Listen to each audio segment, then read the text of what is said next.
So ಪುನಃ next ಹೇಗೆ plans ಎಲ್ಲ ಹೇಗೆ? ಈಗ ಗೋ ಸಾಕ್ಬೇಕಂತ, ಹಸು ಸಾಕ್ಬೇಕಂತ ಪ್ಲ್ಯಾನ್ ಇತ್ತು.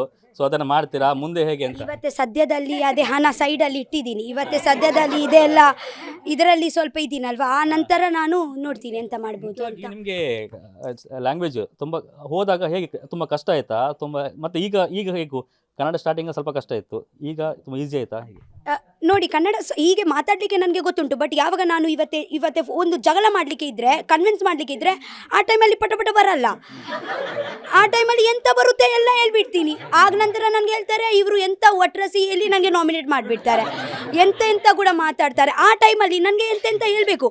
ಮಧ್ಯದಲ್ಲಿ ನಾನು ಸ್ಟಾಪ್ ಮಾಡಿದರೆ ಅವರ ಮಾತು ಮಧ್ಯದಲ್ಲಿ ಆಗ್ತಾರೆ. ಸೊ ಅದೇ ಈಗ MLA ಮನೆಗೆ ಬಂದ್ರಿ, MLA ಅವರು ಬಂದರು, ಇಷ್ಟು ಜನ ಸೆಲ್ಫಿ ತಗೊಂಡ್ರು.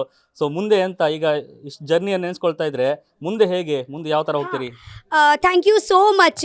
ಇವತ್ತೇ ನೀವು ನನಗೆ ದೊಡ್ಡ ಟಿ ವಿಯಲ್ಲಿ ನೋಡ್ತಾ ಇದ್ದೀರಲ್ವಾ, ಇವತ್ತೇ ನೀವು ನನಗೆ ಚಿಕ್ಕ ಟಿ ವಿಯಲ್ಲಿ ನೋಡಿ, ಫೋನಲ್ಲಿ ನೋಡಿ, ನನಗೆ ಬಿಟ್ಕೊಡ್ಬೇಡಿ. ಯಾವಾಗ ನಿಮ್ಮ ತಲೆಯಲ್ಲಿ ನಾನು ಇರಲೇಬೇಕು, ನಿಮ್ಮ ಅಟೆನ್ಷನ್ ನನಗೆ ಬೇಕು. ಓಕೆ, ಯಾವಾಗ ನಿಮ್ಮ ಮನಸ್ಸಲ್ಲಿ ರಕ್ಷಿತ ಇರಬೇಕು. ಓಕೆನಾ? ಮರಲ್ವಾ